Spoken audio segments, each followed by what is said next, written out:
Welcome back. तो start करते हैं। एमसीक्यू है वो हम लोग करेंगे और ऑडियो वीडियो पूरे ऊपर है, उम्मीद करते हैं। तो स्टार्ट कर लेते हैं क्योंकि समय अपने पास तो है कम और जितना ज़्यादा हो सकता है वो हम लोग कवर करने की कोशिश करेंगे। ठीक है, तो आते हैं क्वेश्चन नंबर 1 पे। अस्मिता जी कमेंट करके बताइएगा। ऑडियो वीडियो पूरे ऊपर है, जल्दी से कमेंट कर लेंगे, उसके बाद आगे हम लोग कंटिन्यू करते हैं।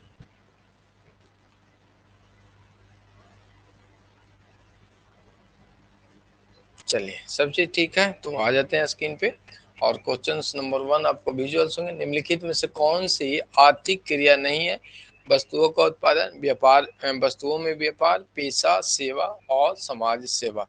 तो बताना है आपको कि आर्थिक क्रिया कौन नहीं है। तो डी ऑप्शन सभी का राइट। श्वेता गोस्वामी, लक्ष्मी, प्रियदर्शनी, राजू, अस्मिता, सभी का डी ऑप्शन। विकास सिंह, सुनील कुमार, राहुल कुमारी, मेनिका, शीला, डॉली जी का भी डी ऑप्शन है, जो कि बिल्कुल राइट है। आर्थिक क्रिया में आपको पता था कि हाँ हम भी आ गए सर। चलिए, राहुल पांडे जी हैं, विजय कुमार भगत जी। तो नॉर्मली आपको पता है आर्थिक क्रिया में आपको इंक्लूड होते हैं मनी, इंक्लूड होते हैं वित्त, आपको इंक्लूड होते हैं, जबकि समाज सेवा फ्री फोकट में हम लोग करते हैं। ठीक है, वैसा नहीं, समाज सेवा करना चाहिए।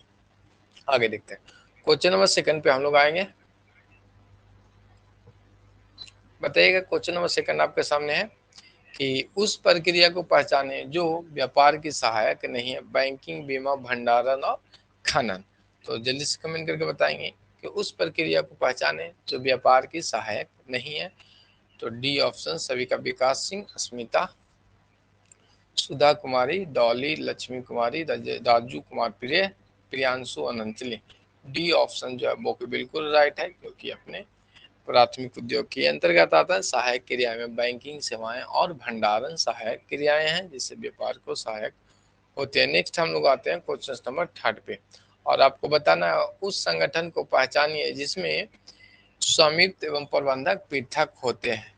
तो एकल, साझेदारी, कंपनी और पिटाइएगा बताइए। अकाउंट में भी आपको पढ़ना है, यहाँ पे भी अच्छे से पढ़ा रखे थे। ये ऑप्शंस कैसे आ गया जी? पूछा जा रहा है ना कि स्वामित्व, ऑनर और प्रबंधक पृथक होते हैं। ऑनर और प्रबंधक किसमें पृथक होते हैं? बिजनेस और जो ऑनर्स हैं वो अलग अलग है, ठीक है, लेकिन स्वामित्व और प्रबंधक अलग अलग होते हैं। इसकी क्या गारंटी है कि कंपनी में जो ऑनर्स हैं वो मैनेजमेंट नहीं कर सकते हैं? बताइए सब लोग। अच्छा, ये बताइए कि उस संगठन को पहचानिए जिसमें क्या है, ऑनरशिप एंड मैनेजमेंट अलग अलग होता है। कंपनी में कहाँ लिखा हुआ है कि जो ऑनरशिप है वो अलग होंगे, मैनेजमेंट अलग हो? दोनों एक भी तो हो सकते हैं।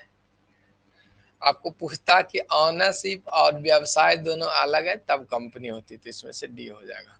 ठीक है, क्लियर हो गया? आगे बढ़ते हैं। चलिए, डॉली जी का डी, भगत जी का भी डी ऑप्शन है।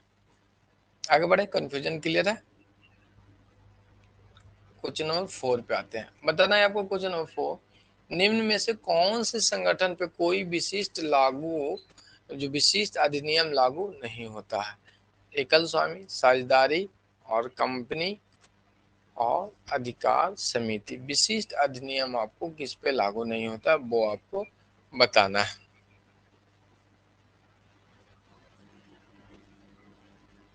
ये ऑप्शन निम्नलिखित संगठनों में कोई विशिष्ट अधिनियम आपको लागू नहीं होता, वो आपको है ए। बाकी साझेदारी अधिनियम है, कंपनी एक्ट और सहकारिता अधिनियम लागू हो जाता है। तो एकल में अपने को कोई क्या कहते हैं, अधिकार लागू नहीं होता है। ठीक है, अधिनियम नहीं लागू होता है विशिष्ट। आगे आते हैं, क्वेश्चन नंबर 5 पे हम लोग देखेंगे। क्वेश्चन नंबर क्या है, 5 को करेंगे। किसी दिशा में क्या, कि किसी दिशा में लाभ का बंटवारा नहीं किया जा सकता है। बताना है आपको किस दिशा में लाभ का बंटवारा नहीं किया जा सकता, वो आपको बताना है। तो जल्दी से कमेंट करके आप बताइए।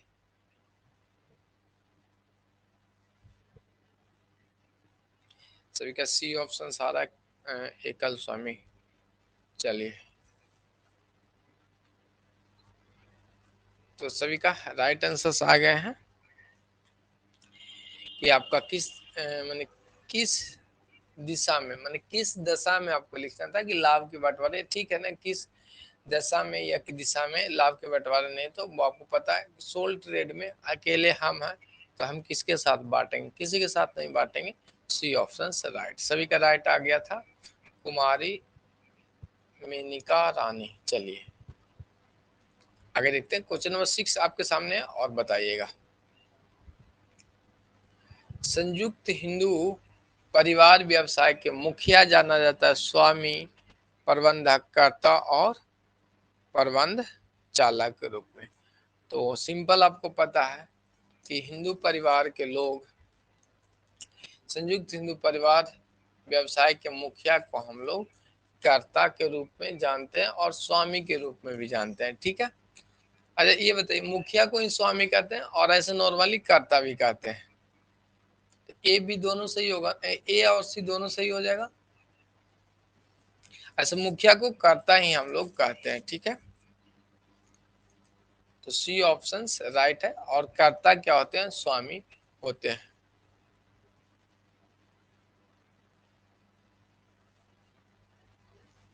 चलिए, तो वही है ना कि कर्ता आपके स्वामी हो जाते हैं, फिर वैसे देखेंगे तो वो मुखिया जो है प्रबंधक भी हो जाते हैं, ठीक है। ओवरऑल क्योंकि जो कर्ता है वही मुखिया वही सब चीज को देखते हैं।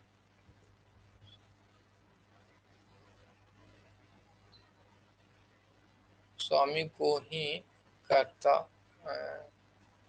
कर्ता कहता है, कर्ता कहते हैं। हाँ स्वामी को, हाँ तो वही हुआ ना, सब कॉमन है, तो नॉर्मली इसको कर्ता पूछने का उद्देश्य है। ऑप्शन जो दिया है वो या तो ए बी सी होगा, ठीक है। चलिए आगे बढ़ते हैं, कोई नहीं, वो आपको पता है कि सभी का एक ही जो पोर्शन है वो है। आगे देखते हैं, क्वेश्चन नंबर 7 देखते हैं। निम्न में से कौन सा सार्वजनिक क्षेत्र उपक्रम को संगठित करने का प्रारूप नहीं है? विभागीय उपक्रम, सरकारी उपक्रम, वैधानिक निगम और एकल स्वामी। तो पांडे जी बताइएगा जल्दी से कि निम्न में से जो सार्वजनिक उपक्रम है वो संगठित करने का प्रारूप नहीं है। सुनील जी का भी डी, सुधा जी का डी, जितेंद्र कुमार का डी, विकास कुमार, चलिए श्वेता आर्या, विजय जी का भी डी, जो कि बिल्कुल राइट आंसर आपको है। ये क्या आ गया आपको, निजी क्या आपको सार्वजनिक क्षेत्र का ये सेक्टर्स नहीं है, ये आपको प्राइवेट के अंतर्गत आ जाता है, एकल स्वामी के अंतर्गत, ठीक है। आगे देखते हैं, क्वेश्चन नंबर 8 पे हम लोग आएंगे। निम्न में कौन सी एक भूमंडलीय उपक्रम की विशेषता नहीं है? मतलब आपको मल्टीनेशनल जो बहुराष्ट्रीय कंपनी को ही भूमंडलीय हम लोग कहते हैं, वो क्लासेज में आपको ध्यान में होगा, ठीक है। तो बताना है कि कौन सा आपको ग्लोबल इंटरप्राइजेस नहीं है, वो आपको बताना है क्या कौन सा विशेषता नहीं है। इसकी क्रिया अनेक देशों में फैली होती है, यह विश्व स्तरीय लाभ को अधिकतम करता है, इस इसका आंकड़ा बड़ा होता है, इसका विशाल संपत्ति पर नियंत्रण होता है और यह छोटे पैमाने पे कार्य करता है। तो सभी का राइट आंसर डी आ गया। ज्यादा टेंशन सर, जो एमसीक्यू 27 दिए हैं उसमें आंसर डिफरेंट है। हाँ स्टार्टिंग में बोल दिया ना कि इसका बहुत सारे आंसर्स गलत है, स्टार्टिंग में हमने बोल दिया, और स्टार्टिंग में भी आपको बताया इसका जो आंसर सीट है वो हम आपको अपडेट करके देंगे, ठीक है। चलिए, तो स्टार्टिंग में हमने बोल दिया था, बहुत एक जैसे एक आध गलती रहे तो अलग बात है ना, बहुत सारा गलती है। एक्जिम बैंक है, वाणिज्यिक बैंक, सहकारी बैंक, विकास बैंक और विशेषज्ञ बैंक। तो जल्दी से कमेंट करके बताइएगा कि एक्जिम बैंक आपका क्या है। तो एक्जिम बैंक का एक्जिम बैंक वाणिज्यिक बैंक थोड़े, एक्जिम बैंक एक्सपोर्ट इंपोर्ट के लिए लाया गया था ना एक्जिम बैंक, ठीक है। और वो आपको बढ़ावे लगे थे, इसकी जो स्थापना 1 जनवरी 1944 को हुआ था, ये आपको 1 जनवरी 1982 को, सॉरी 44 बोलिए,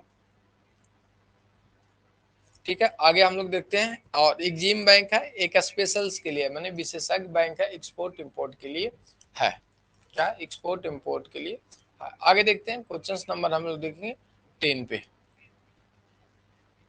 चलिए विशेष कार्य के लिए होगा ना कि इम्पोर्ट के लिए, ठीक है।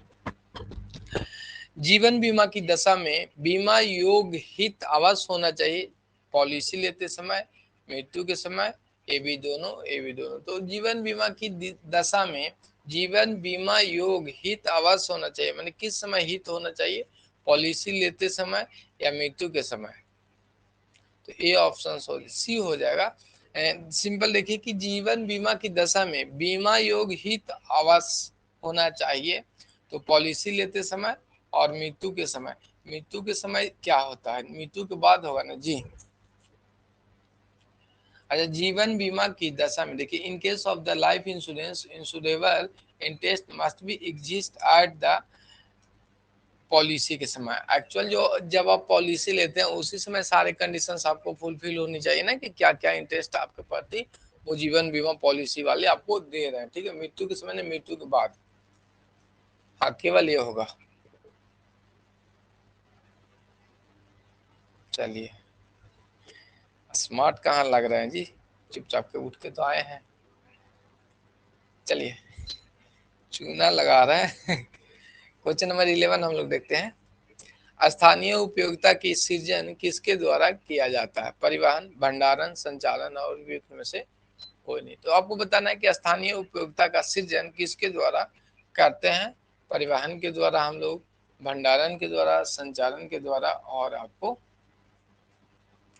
उपयोगिता, इनमें से कोई नहीं। तो जल्दी से कमेंट करके बताइएगा, स्थानीय उपयोगिता का सृजन हम लोग कैसे करेंगे।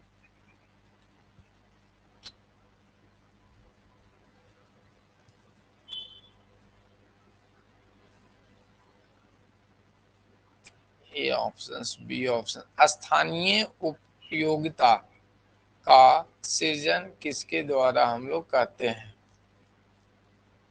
माने local productions utility, local utility किसके द्वारा करेंगे जी। स्थानीय उपयोगिता का सृजन किसके द्वारा की जाती है, परिवहन के द्वारा कैसे होगा जी, स्थानीय इसके द्वारा भी नहीं होगा, भंडारण के द्वारा हो सकता, संचालन के द्वारा उपयोगिता, और उपयोगिता सृजन हम लोग कर लेते हैं भंडारण करके, ठीक है। बी होगा, हाँ बी होगा। सिंपल देखिएगा ना कि उपयोगिता है और इसको हम लोग जब भंडारण करेंगे तब इसको स्थानीय लोकल लोग इसको ले सकते हैं। परिवहन में तो आने जाने वाली बात है, संचार में कम्युनिकेशन होंगे, लेकिन उपयोगिता का सृजन यदि जब आपके पास वस्तुएं हैं तो वो आपको काज कर पाएगी, ठीक है। आगे देखते हैं। क्वेश्चन नंबर 12 आपके सामने, निम्नलिखित में से कौन सी कथन सत्य नहीं है वो आपको बताना है।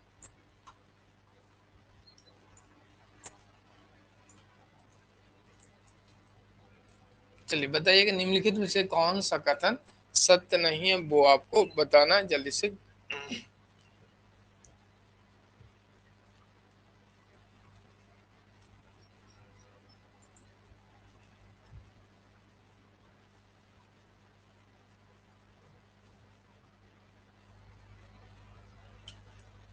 ए ऑप्शन था व्यवसाय एकमात्र उद्देश्य उचित और अनुचित उपयोग से लाभ करता है, कालाबाजारी अनैतिक कार्य व्यवहार। अच्छा, डी ऑप्शन कैसे दे दिया आपने, आंसर शीट देख लिया का, सिंपल देखेंगे ना, वस्तुओं की कालाबाजारी अनैतिक कार्यवाही है, ठीक है। कालाबाजारी करना अनैतिक है, लेकिन बोला सत्य कौन सा नहीं, तो यहाँ पे देखिएगा ऑप्शन नंबर जो एक आपको है सही है ना सर, नहीं सही कैसे है, वो बोल रहा है कि कालाबाजारी अनैतिक है, तो वो सही तो कह रहा है कि कालाबाजारी करना अनैतिक कार्यवाही है, आपको कालाबाजारी आपको नहीं करना चाहिए।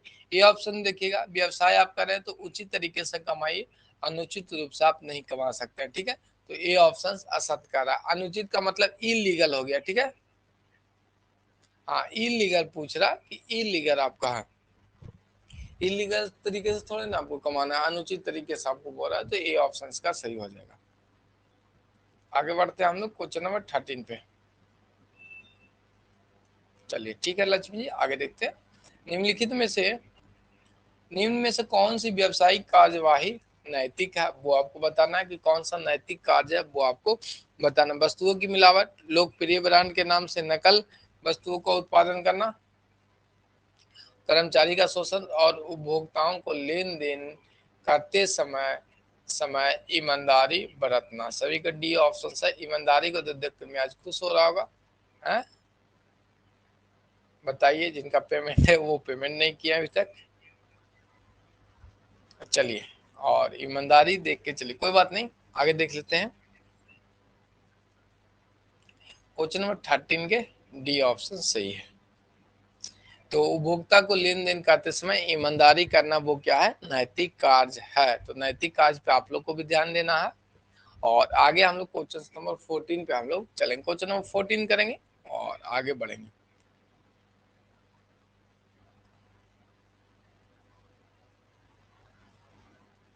क्वेश्चन नंबर 14 गायब हो गया क्या? चलिए, क्वेश्चन नंबर 15 आपके सामने, 14 लगता है स्किप हो गया। किसके द्वारा योग्यता अंश का क्रय किया जाता है? योग्यता अंश है कि, अच्छा चलिए बता लीजिए ना, पर संचालक के द्वारा, ऑडिटर के द्वारा, बैंकर के द्वारा, कर्मचारी के द्वारा। तो जो भी डायरेक्टर्स आपको बनते हैं, ठीक है, उनको योग्यता होनी चाहिए, योग्यता अंशधारी होनी चाहिए। मैंने जो शेयर्स है उसके कुछ पोर्शन स्टार्टिंग में उनके पास होता है, वो योग्यता अंश कहलाता है। तो ए ऑप्शन का सही होगा। हाँ, जितेंद्र जी का राइट आंसर आया था। प्रियांशु आनंद, सभी का राइट आंसर ए ऑप्शन बिल्कुल राइट है। आगे बढ़ते हैं। क्वेश्चन नंबर 16 आपके सामने है कि समता अंशधारी को क्या कहा जाता है? इक्विटी शेयर होल्डर्स को हम लोग स्वामी कहते हैं, साझेदार कहते हैं, संरक्षक कहते हैं, या प्रबंधक कहते हैं? Raju, Sheela, Lakshmi, Asmita, A option is the very good. क्या इक्विटी शेयर सीजे ऑनर से ध्यान में रखिएगा। अब बताना है आपको क्वेश्चन नंबर 17। शोधन शब्द किसके लिए उपयोग किया जाता है? पूर्वाधिकार, डिवेंचर, समता और ए एंड बी दोनों के लिए। तो जल्दी से बताएंगे कि जो शेयर शोधन है यानी रिडीम्ड, रिडीमेबल शब्द का प्रयोग हम लोग किसके लिए करते हैं, वो आपको बताना है।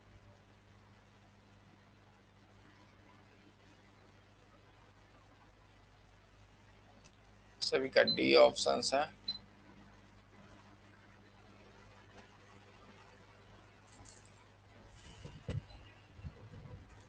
शोधन शब्द का ऐसे नॉर्मली प्रयोग हम लोग डिवेंचर्स के साथ करते हैं जी। डिवेंचर्स को रिडीम करते हैं। प्रीफरेंस शेयर्स को हम लोग सर्टेन अमाउंट ही देते हैं, ठीक है, सर्टेन जो रेट है वो देते हैं। लेकिन डिवेंचर्स है जो एक तरह का लोन है जिसको आपको रिडीम्ड करना होता है। तो बी ऑप्शन होगा। पूर्वाधिकार अंश, सभी पूर्वाधिकार अंश को हम लोग रिडीम भी नहीं करते हैं, ठीक है, तो बी ऑप्शन पे आएंगे।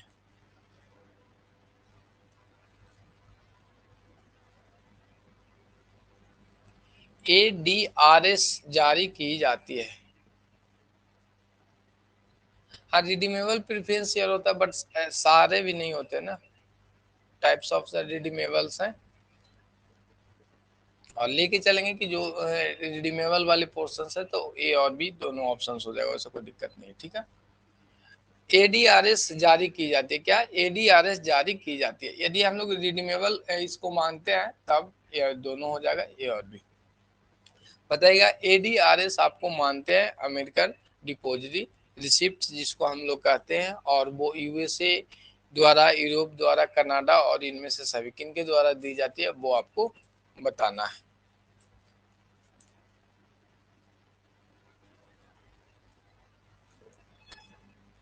चलिए, तो नाम से ही आपको पता चल गया, ADRS बोल दिया, अमेरिकन डिपोजिट, या एक परिलेख की टाइप्स का होता है। कहाँ ADRS पर पढ़ाया हुआ है? ADRS जो है अमेरिकन डिपोजिट, जैसे आप लोग को शेयर्स अपने लिस्टेड करते हैं ना, उसी तरह से होता है ADRS अमेरिकन डिपोजिटरी रिसिप्ट होता है, एक परिलेख होता है जिसके द्वारा जो अमेरिकी कंपनियां हैं वो क्या करते हैं, अमेरिकी वासियों के लिए जारी करते हैं। अमेरिका के बाहर की जो कंपनियां वो अमेरिकी वासियों के लिए जारी करते हैं, और वो स्टॉक एक्सचेंज में रजिस्ट्री होते हैं। अपने यहाँ स्टॉक एक्सचेंज है, और USA में आपको न्यूयॉर्क स्टॉक एक्सचेंज है, और आपको क्या है, नैस्डैक है स्टॉक एक्सचेंज, उनका नाम है। जैसे हम लोग स्टॉक एक्सचेंज में तो वहाँ पे नैस्डैक बोला जाता है। न्यूयॉर्क जो न्यूयॉर्क जो आपको है, अच्छा न्यू क्या है, न्यूयॉर्क स्टॉक एक्सचेंज है, उसमें इसको लिस्टिंग किया जाता है, जैसे हम लोग को कैपिटल शेयर्स को लिस्टेड करते हैं। तो क्वेश्चन नंबर 17 का डी ऑप्शन सी सही है, प्रेफरेंसेस को रिडीमेबल कर लेते हैं, तो वो भी ध्यान में रख लीजिएगा, ठीक है। Question number 19, good morning Neeraj ji का। लघु उद्योग को सहायता देने के लिए सरकार द्वारा किए गए उपायों में शामिल है। अब क्या उपयोग है, क्या उपाय है, वो आपको बताना है। लघु उद्योग की सहायता के लिए इंग्लिश में देख लेते हैं ना, प्रोटेक्टिव, इंसेंटिव और इंस्ट्रक्शनल्स और ऑल ऑफ एवर। तो बताइए लघु उद्योग को सहायता देने के लिए सरकार द्वारा क्या उपाय किया जाता है, तो डी ऑप्शन का राइट आंसर हो जाएंगे ऑल ऑफ दीज। क्योंकि लघु उद्योग को सहायता सरकार करती है तो उसको प्रोटेक्ट भी करती है, इंसेंटिव भी देती है और इंस्टीट्यूशनल मैनेजमेंट यानी संस्थागत उपाय भी उसको बताती है सरकार, इंस्ट्रक्शंस भी देते रहती है, ठीक है। आगे हम लोग बढ़े, क्वेश्चन नंबर 20 पे आते हैं। बताइएगा निम्नलिखित में से कौन सी घूमते फिरते फुटकर व्यापारी का प्रकार नहीं है, बताना है आप। फेरी वाला, पटरी वाला, अस्थायी व्यापारी, नुक्कड़ वाले स्टोर। तो आपको बताना है घूमते फिरते नहीं है, जो आपको बताना है। चलिए नुक्कड़ वाले स्टॉल दुकान, डी ऑप्शन सभी कहा।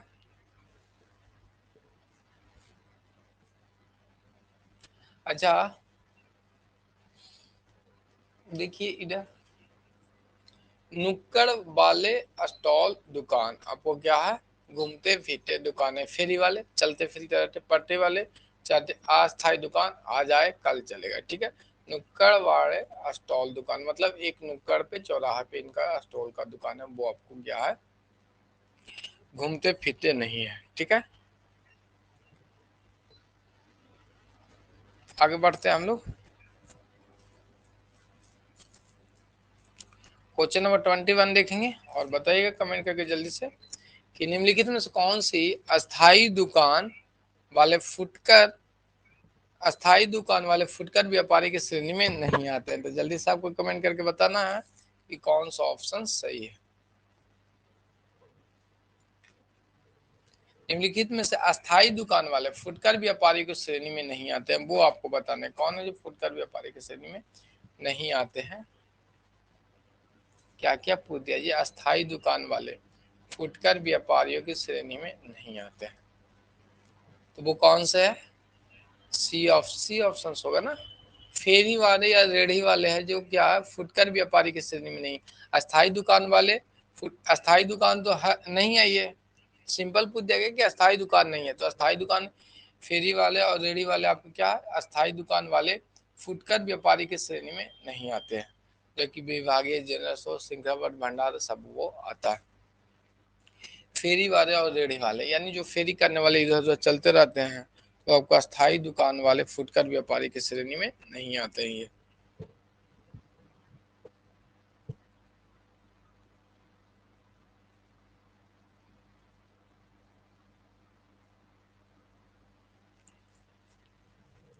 क्वेश्चन नंबर देखा, निम्नलिखित में से कौन सी अस्थायी दुकान वाले, ठीक है, अस्थायी दुकान वाले फुटकर व्यापारी के श्रेणी में, अस्थायी दुकान वाले ये सब तो हाँ ठीक है वो।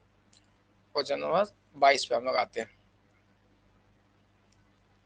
सर कंफर्म है ना, हाँ ठीक है ना सर, स्मॉल लेवल तो है।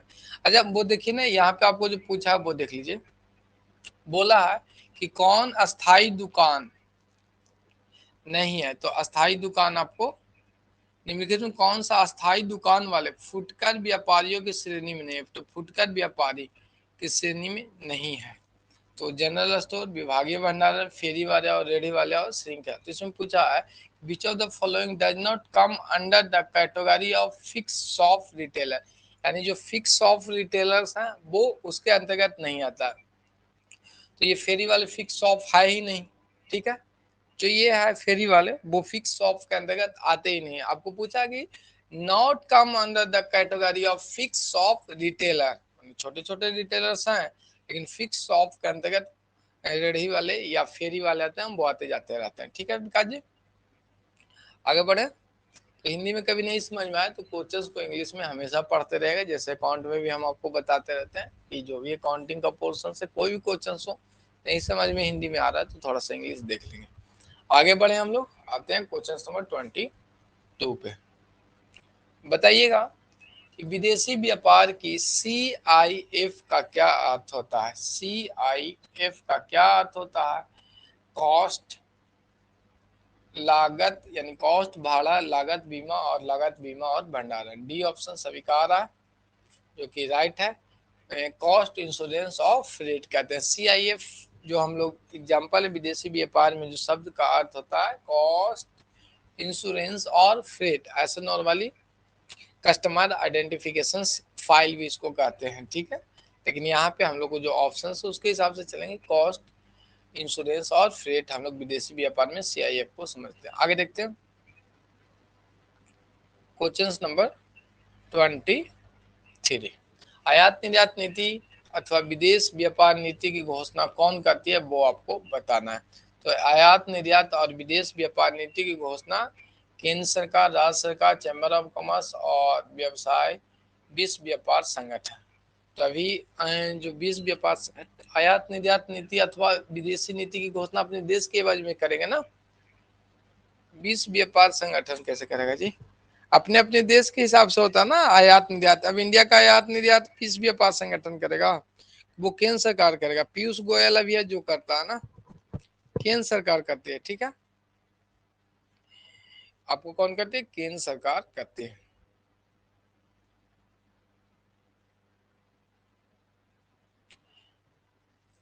हाँ तब तो ये होगा केंद्र सरकार करेगी नॉर्मली।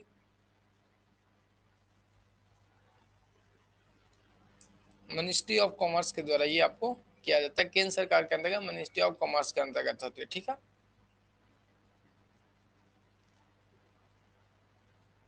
आगे देखते हैं हम लोग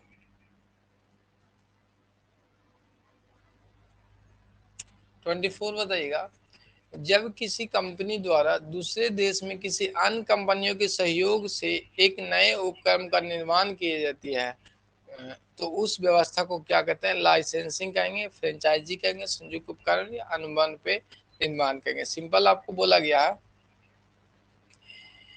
कि जब एक कंपनी किसी दूसरे देश के किसी अन्य कंपनी के सहयोग से एक नए उपक्रम का निर्माण किया जाता है तो उसे हम लोग कहते हैं लाइसेंसिंग कहेंगे।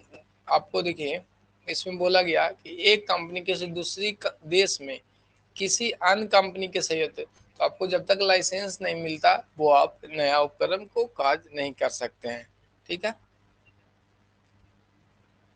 फ्रेंचाइजी जैसे लाइसेंस का पोर्शन होता है ना कि आपको लाइसेंस मिला, तो सर्विसेज में आपको फ्रेंचाइजी मिलता है, उसको लाइसेंस ना करके क्या कहते हैं? फ्रेंचाइजी कहते हैं। किसी भी प्रोडक्ट को कार्य करने के लिए आपको लाइसेंस लेना पड़ता है, उसी तरह से आपको है फ्रेंचाइजी जो सर्विसेज में आप लोग फ्रेंचाइजी कहते हैं हम लोग, ठीक है। उसी लाइसेंस को फ्रेंचाइजी कहते हैं, मतलब सर्विसेज आपको प्रोवाइड करने के लिए दिया जाता है। आगे बढ़ते हैं।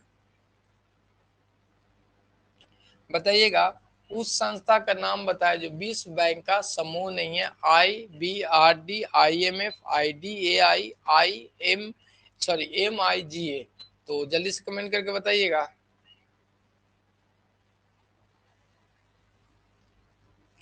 MIGA।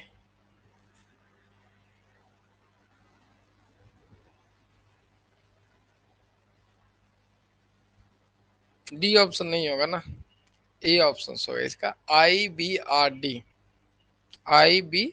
इसका राइट आंसर हो जाएंगे,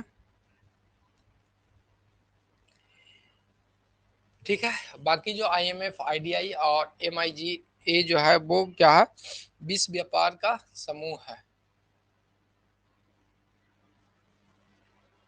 वो तो होता है ना, वो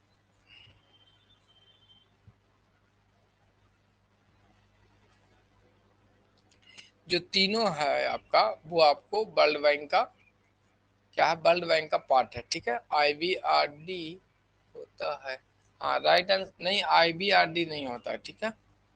ये international bank of reconstruction and development, ये अपना स्वतंत्र बैंक है, ठीक है।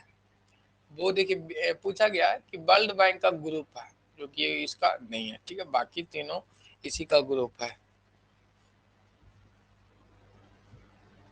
आगे बढ़े, बताइएगा। कथन ए दिया हुआ है आपको, बीमा एक ऐसी व्यवस्था है जो मानव जीवन व संपत्ति की संभावित जोखिम से मुक्त प्रदान करता है। नहीं सर, ये डाउट लग नहीं, वो ठीक है, उसमें हम देख लिए ना, बढ़िया से है।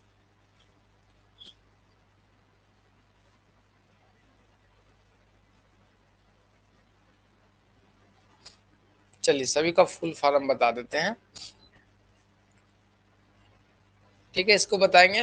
IBRD आपका international bank of recognitions development, IDA है आपको international development association, IDA international development associations, और मल्टीपल इन्वेस्टमेंट गारंटी एजेंसी आपको है MIGA। चलिए ए आंसर आया है, देख लेते हैं। बीमा एक ऐसी संस्था है जो मानव जीवन व संपत्ति की संभावित को जोखिम से मुक्त करता है, वे भी सही बात है। बीमा एक ऐसी व्यवस्था है जिसके अंतर्गत संभावित हानियों को एक पक्ष दूसरे पक्ष को ट्रांसफर की जाती है, संभावित हानियों को एक पक्ष से दूसरे पक्ष को ट्रांसफर की जाती है, ये भी सही बात है। तो ए और बी दोनों व्याख्या करते, कथन ए सही है, कथन क्या दोनों कथन सही है, और कथन ए कथन व्याख्या करता है दो का, ठीक है, ए ऑप्शन सही है,